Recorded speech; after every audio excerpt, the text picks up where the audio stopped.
Jaya Prabhupada.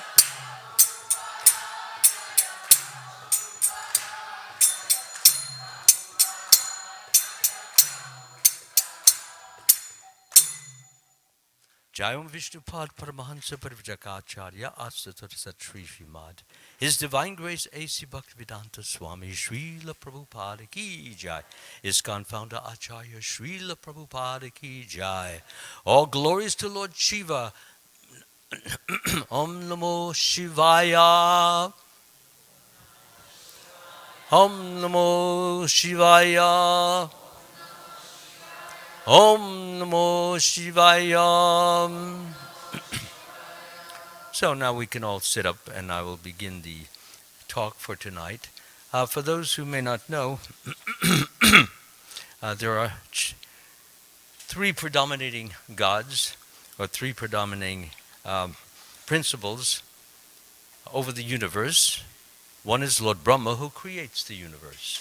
Another is Lord Vishnu, who maintains the universe. And the third is Lord Shiva, when it is time to wrap up the the creation. He destroys it or dissolves it very gradually and destructively, and there is nothing left, and all the elements of earth, water, and fire, and ether, mind, intelligence, false ego, all of this, along with the various souls of human beings, enter into Mahavishnu, who, as I said, is the maintainer, but he's also the original creator. So everything goes back into him and stays there for a long period of time, and when it is time to create again, then Mahavishnu, through the hairs on his body, through his breathing, he exudes or expresses the energy that is within him, which we call the material energy. And the material energy goes out in a seed form. And then what happens is that, again, Mahavishnu, he sends out living entities like the sperm, and it enters into the material nature. And just as when the sperm, it enters the vagina, then what happens is that it meets with an egg, and the two come together, and they gradually build one cell after another until we have innumerable cells, and we have finally a human being, or a dog, or a cat, or whatever.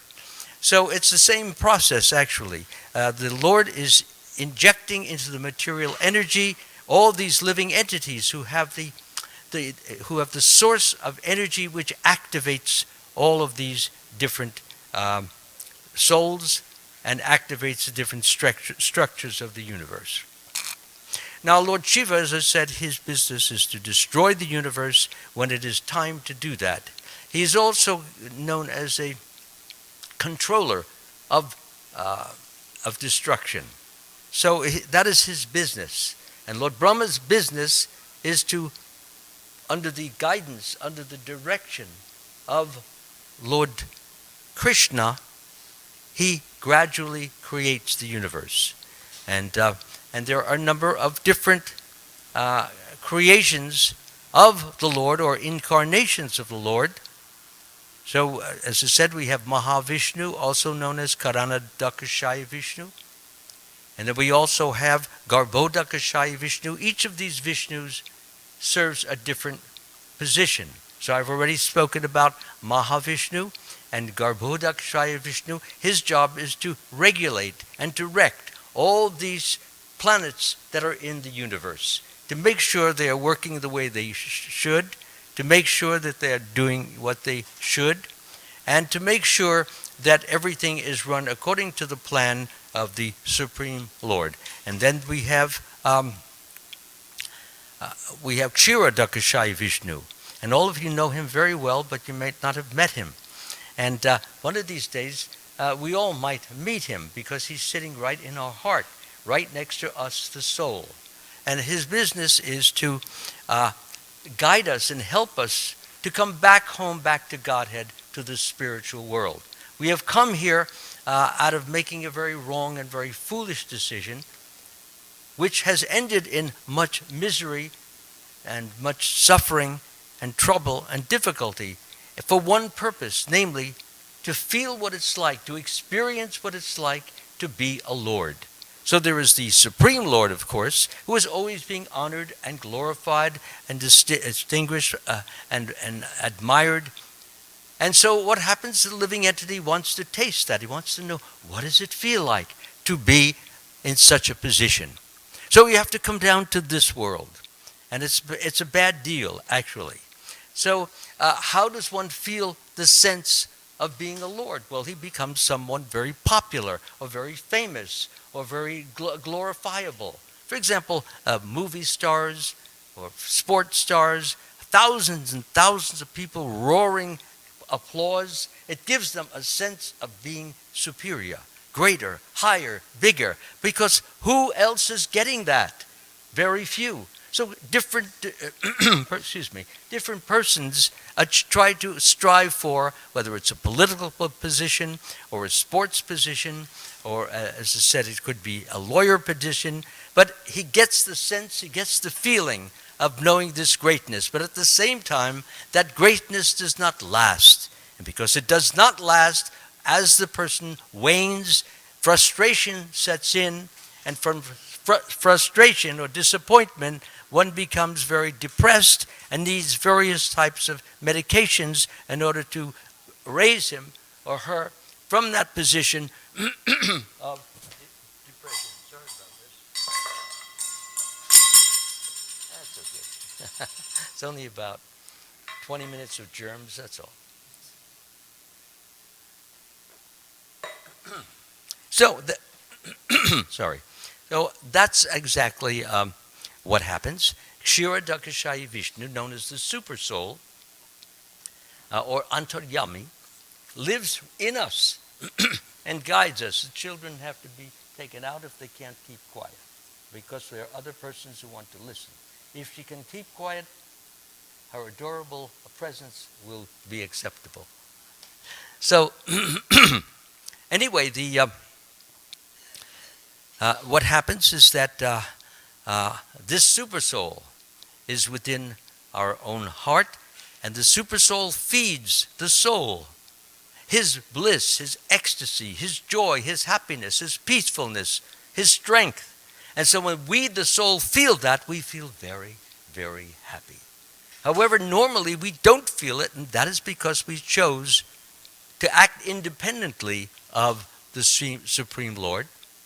And in acting independently, we are competing with the Supreme Lord. And there can be no competition with the actual one Lord. So, finally, as I said, there is frustration, there is different feelings of longing, there is different feelings of agitation, and so on, but it is a very miserable situation. So therefore, it's although we get the sense and the taste and the feeling of lordship, even when you have a child, you can say, go here, no, do this, no, don't do that, you're a lord. And the kid can't say, well, I'm going to leave you. If he does, he's not going to last long. He'll be back in a few minutes. I used to do that when I was a kid. And so I'm going to leave you, but my mother would often say, don't be in favor. You be a bad boy and I'll leave you on a street corner and I'll move away. I didn't like that. so she said, anyway, we never got far. We never got past the front door. So I would like to start now with the actual subject matter of Shiva Ratri festival. We're glorifying Lord Shiva, as I will mention, of his greatness. He's considered among the greatest of Vaishnavas. A Vaishnava is a Krishna devotee. And he is very wrapped up and involved and absorbed in his lordship, in his, glorification, his love, his submission, and his surrender to the Supreme Lord. And this is what he tries to help us to do. Now I'm going to read some of his great prayers, and you will find these in the Srimad Bhagavatam, Canto 4, Chapter 24. I have slightly edited them as a result of our time situation, because right after this there will be what is known as a abhishek, or a washing ceremony in which I think many people will get the opportunity to wash the Supreme Lord or bathe the Supreme Lord. So starting now, again, Canto 4, Chapter 24, starting from text number 17. The great sage Vidura continued to the saint Maitreya. He continued to speak. O best of the Brahmins, it is very difficult for living entities encaged within this material body to have personal contact with Lord Shiva. Even great sages who have no material attachments do not contact him, despite their always being absorbed in meditation to attain his personal contact. Lord Shiva, the most powerful demigod, second only to Lord Vishnu, is self-sufficient. Although he has nothing to aspire for in the material world, for the benefit of those in the material world, he is always busily engaged everywhere and is accompanied by his dangerous energies like Goddess Kali and the Goddess Durga. This is his wife, but they take on different forms. And these two particular goddesses, as may be mentioned later, but I'll mention them now, their business is to kill demons. That's their whole business, and they are super powerful and amazingly gigantic. I have a lot about Goddess Kali in my book, The Life of Tulsi Devi, and you can read that online. It just doesn't cost anything there. Just remember the name of the book and you can get right on. The Life of Tulsi Devi. We worship her every day, and she gives us the blessings. The chief blessing is to help us to love Krishna, look up to Krishna, to remember Krishna, and to be guided by Krishna. So continuing. Sorry about that. The great sage Maitreya continued, My dear Vidura, because of their pious nature, all the sons of King Prachinabhati very seriously accepted the words of their father with heart and soul. And with these words on their heads, they went toward the west to execute their father's order. What was the order? There were 10 sons, and they were not yet pure enough to be able to take wives and treat them in the way they should be treated, so that they will give birth to sons and daughters of their own. So they needed to purify themselves. What does purify mean? Well, you purify your speech, you purify your mind, you purify your intelligence, you purify your heart. All these things need to be purified, and when they are purified, we make the kind of decisions that are in tune with or in touch with the Supreme Lord's will.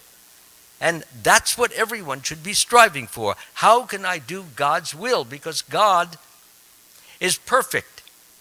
He's omniscient, all-knowing, omnipresent, omnipotent, all-loving. That's God. And when we begin to serve God, love God, look up to the Lord, and beg for His mercy to do His service, He gives that mercy, and we then begin to manifest it in the form of excellent decisions which are helpful, beneficial, useful to our living situation. That's on the material and spiritual plane. Yes. Text number 20. While traveling, the Prachetas, these are the 10 sons of King Prachinabhati, happened to see a great reservoir of water, which seemed almost as big as the ocean. The water of this lake was so calm and quiet that it seemed like the mind of a great soul, and its inhabitants, the aquatics, appeared very peaceful and happy to be under the protection of such a watery reservoir. The sons of the king became very much amazed when they heard vibrations from various drums and kettle drums, along with other orderly musical sounds pleasing to the ear. The Prachetas were fortunate to see, because hardly anybody gets to see Lord Shiva. They have to have reached a certain level of purification, which I just talked about a few moments ago. The chief of the demigods, Lord Shiva, emerging from the water with his associates, his bodily luster was just like molten gold. His throat was bluish, and we'll find out that why in a moment. Blue streak right over here, because it comes up in the pastime here. His throat was bluish, and he had 3 eyes, which looked very mercifully upon his devotees. He was accompanied by many musicians who were glorifying him. As soon as the Prachetas saw Lord Shiva, they immediately offered their obeisances in great amazement and fell down at the lotus feet of the Lord. Obeisances generally is you fall flat, prostrated. You throw out your arms like this, and your head is down, and usually a prayer, such as the one we offered to Srila Prabhupada. Not Om Namo Bhagavate Sirvaya, but at the moment I've forgotten the prayer.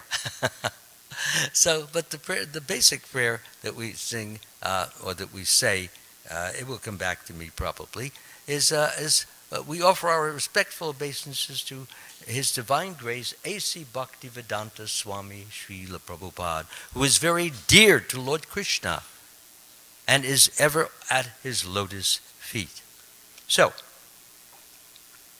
Lord Shiva became very pleased with the Prachetas because generally Lord Shiva is the protector of pious persons, persons who do good deeds, persons who speak very nicely, persons who are very loving and charitable and considerate. So Lord Shiva is the protector of pious persons and persons of gentle behavior. Being very much pleased with the princes, the 10 Prachinabhari, with the princes, he began to speak as follows. Lord Shiva said, "You are all the sons of King Prachinabhari, and I wish all good fortune to you. I also know what you are going to do, and therefore I am visible to you just to show my mercy upon you."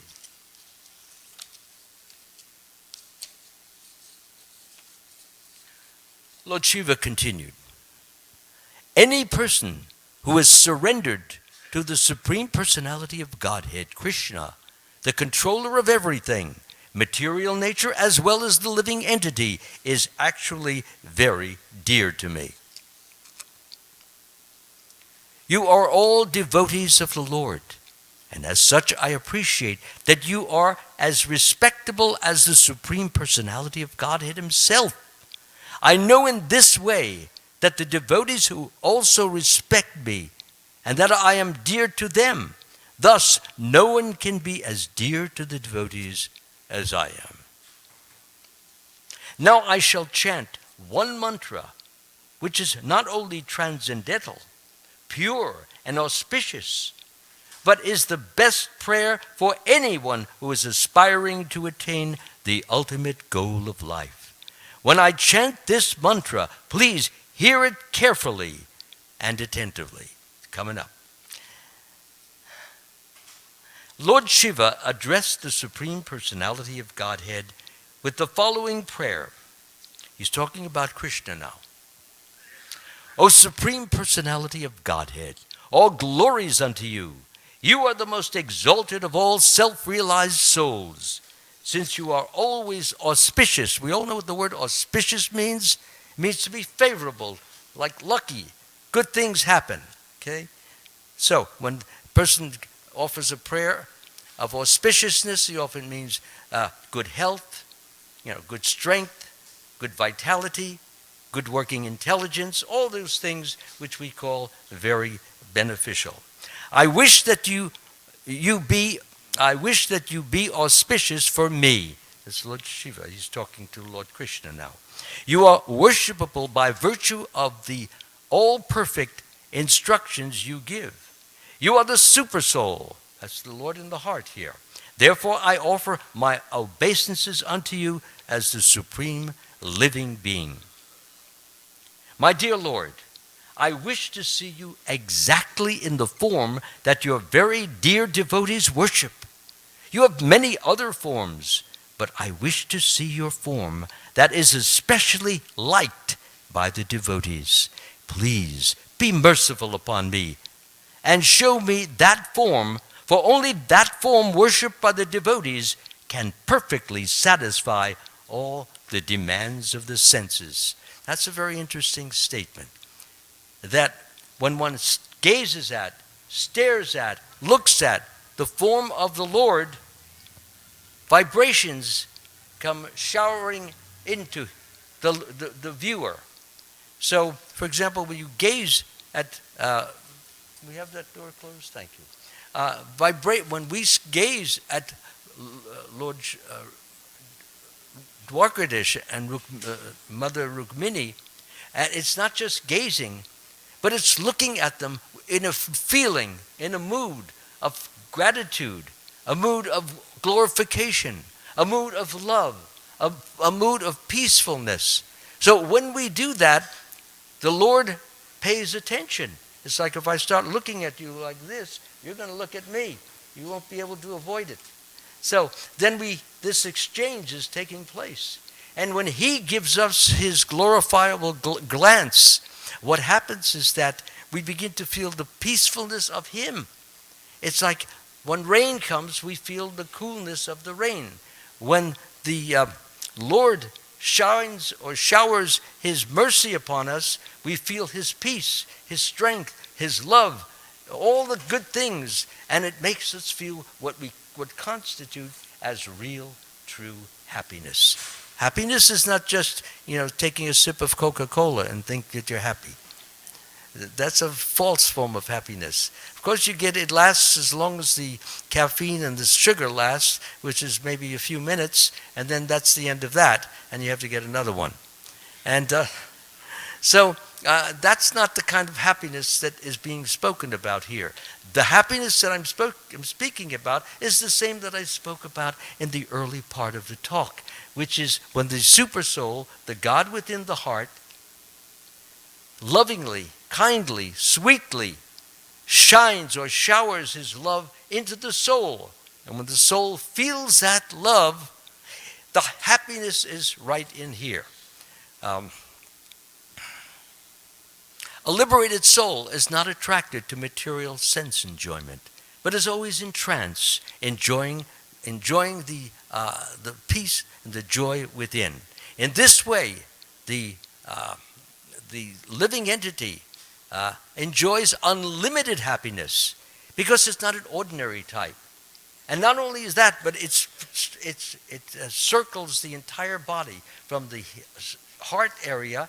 It goes up to the head and comes down into the body, and a person feels extremely happy, joyous, jubilant. So this is real happiness. And not only that, but it lasts.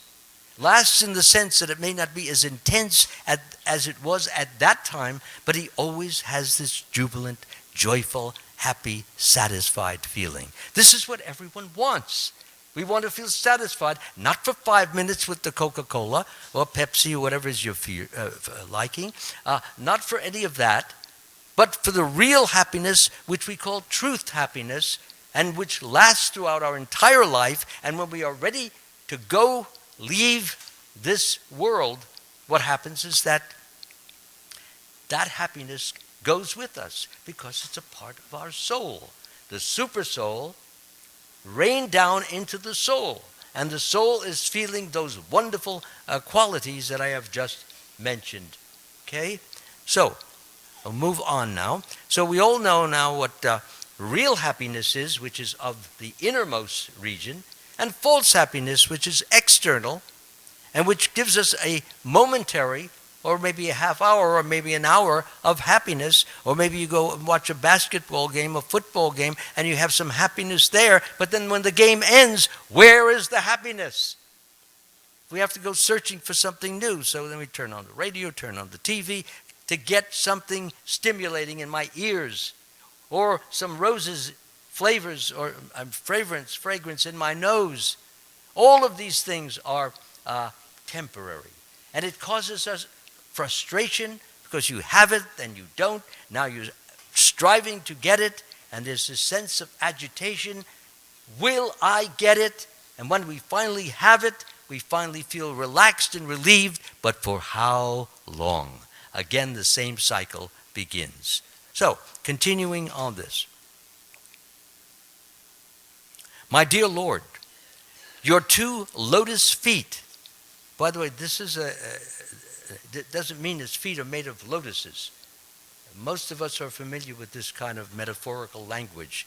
It means that they resemble lotuses, very beautiful. Those of you who have seen the way the petals of the lotus branch out, and they're very gorgeous. So when one sees those lotus-like feet, you don't want to stop looking at them. You don't want to look away. Similarly, when you see the beautiful face of Krishna, you want to keep looking at it. And the more we keep looking at it, the more those vibrations are coming into our head, into our heart, into our entire body. And the result is we feel happier and happier by virtue of the closeness that we are receiving from the Supreme Lord. It's kind of, to use a more mundane example, if somebody you know and you haven't seen that person for a while, and then finally a person comes to you or you go to them, and what happens, there's a nice momentary embrace. And with that embrace, there is exchange of the heart, that exchange of love, of appreciation for each other's presence. So therefore, that is what will enable a person to become genuinely, truly, deeply, truthfully happy. Generally, we're brought up on a diet of false happiness. But what is happening here is our spiritual master, His Divine Grace, Srila Bhakti Vedanta Swami, Srila Prabhupada, he has given us the means by which we can really, truly experience innermost happiness, which is in the heart area. That's where the soul exists, right in the heart. And right next to it is the super soul. Okay? I hope everybody believes me. Okay. My dear Lord, again, I wish to see you exactly. This is, Lord, let me see, did I do this before? Yeah. I wish to see you exactly in the form that your very dear devotees worship. You have many other forms, but I wish to see your form that is especially liked by the devotees. Please be merciful upon me and show me that form, for only that form worshipped by the devotees can perfectly satisfy all the demands of the senses. I'm sorry for reading it again, but it's beautiful to hear. My dear Lord, your 2 lotus feet are so beautiful that they appear like 2 blossoming petals of the lotus flower, which grows during the autumn season. Indeed, the nails of your lotus feet emanate such a great effulgence that they immediately dissipate all the darkness in the heart of a conditioned soul. My dear Lord, kindly show me that form of yours which always dissipates all kinds of darkness in the heart of a devotee. My dear Lord, you are the supreme spiritual master of everyone. Therefore, all conditioned souls covered with the darkness of ignorance, that's all of us, can be enlightened by you as the spiritual master. My dear Lord, those who desire to purify their existence must always engage in meditation upon your lotus feet, as described above. Those who are serious about executing their occupational duties and who want freedom from fear must take to the process of bhakti yoga. I want to read that again. Those who are serious about executing their occupational duties, you know what you do, some of you are teachers, some of you are singers, some of you are doctors, so like that, who want freedom from fear must take to this process of bhakti yoga, because it fills us, it thrills us with such a degree of peace that we're practically floating. It's what people try to get out of drugs, and they may have temporarily for a few minutes or a few hours, but the fallout which comes from this is nowhere near like what I am reading about. My dear Lord, your lotus feet are the cause of all auspicious things and the destroyer of all contamination of sin. I therefore beg your lordship to bless me by the association of your devotees, who are completely purified by worshiping your lotus feet, and who are so merciful upon the conditioned souls. I think that your real benediction will be to allow me to associate with such devotees. That's why all this association with each other is very, very beneficial and very helpful. My dear sons of the king, just execute your occupational duty as kings with a pure heart. Just chant this prayer, fixing your mind on the lotus feet of the Lord. That will bring you all good fortune, for the Lord will be very much pleased with you. Therefore, O sons of the king, the Supreme Personality of Godhead, Hari, is situated in everyone's heart. He is also within your hearts. Therefore, chant the glories of the Lord and always meditate upon him continuously. So that's the end of that sequence of the prayers. And now I want to talk about how it's almost finished. So we'll be having the Abhishek in just a moment. How Lord Shiva saved the universe. This only takes a few moments. Lord Shiva saves the universe by drinking what? Poison, yes. Srila Shukdeva Goswami continued, Lord Shiva is always benevolent toward all living entities. When he saw that the living entities were very much disturbed by the poison which was spreading everywhere, he was very compassionate. Thus he spoke to his eternal consort, his wife, Sati, as follows.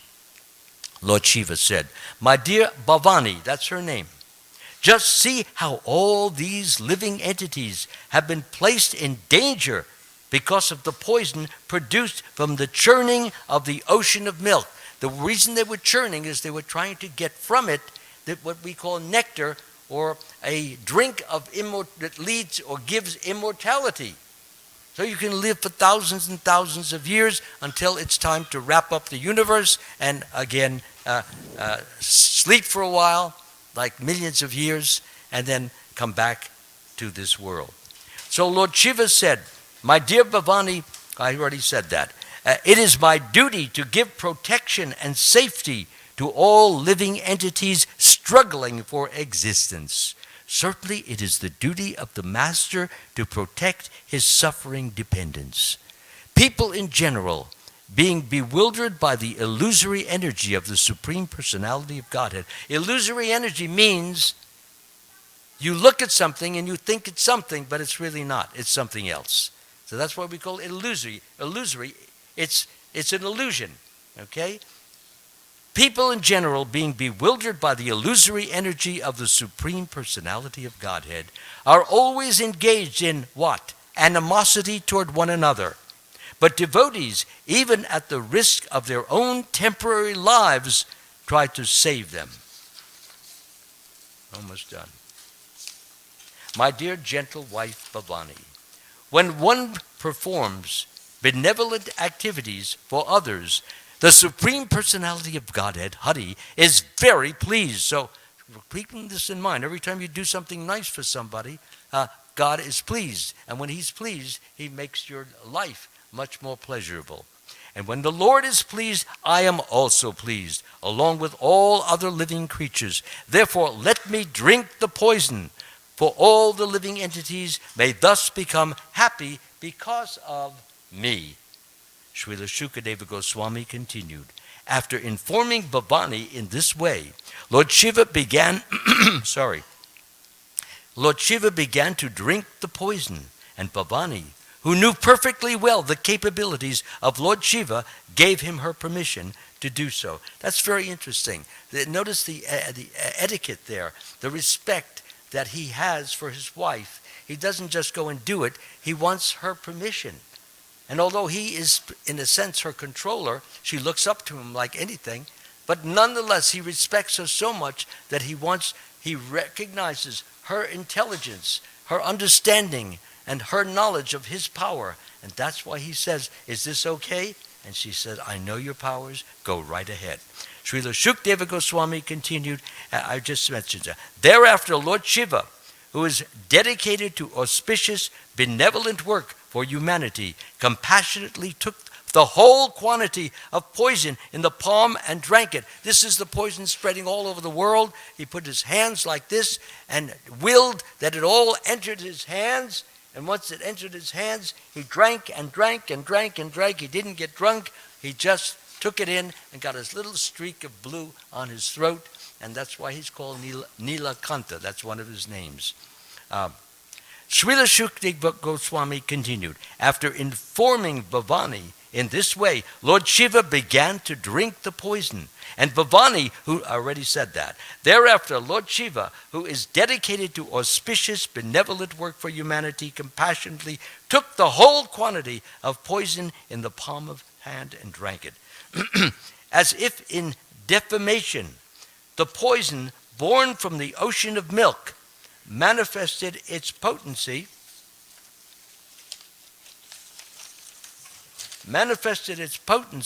marking Lord Shiva's neck with a bluish line. That line, however, is now accepted as an ornament of the Lord. It is said that great personalities almost always accept voluntary suffering because of the suffering of people in general. This is considered the highest method of worshiping the Supreme Personality of Godhead, who is present in everyone's heart. Upon hearing of this act, everyone, including Bhavani, the daughter of Maharaj Daksha, Lord Brahma, Lord Vishnu, and the people in general, very highly praised this deed performed by Lord Shiva, who is worshipped by the demigods and who bestows benedictions upon the people. All of us here will receive benedictions and are receiving as a result of our hearing this with rapt attention, hearing this with an enjoyment that such a great soul existed to save the universe. Now here's what happened. Upon hearing of this act,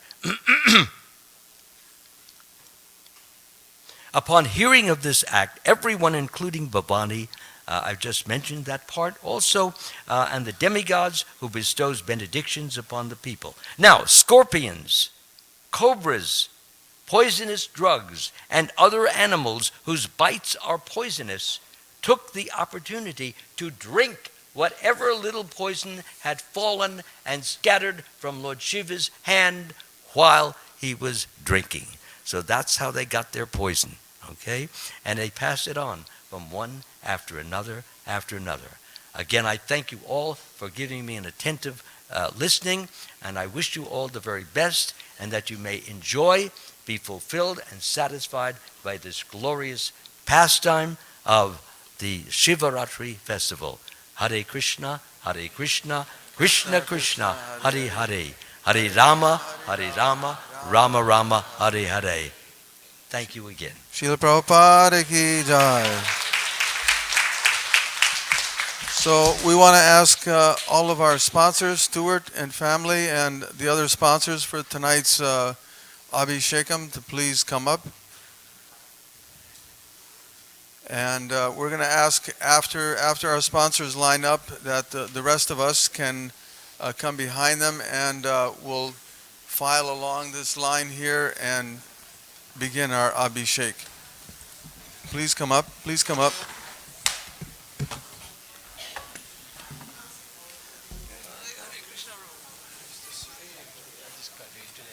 I'm not ready. Please come up. Please come up.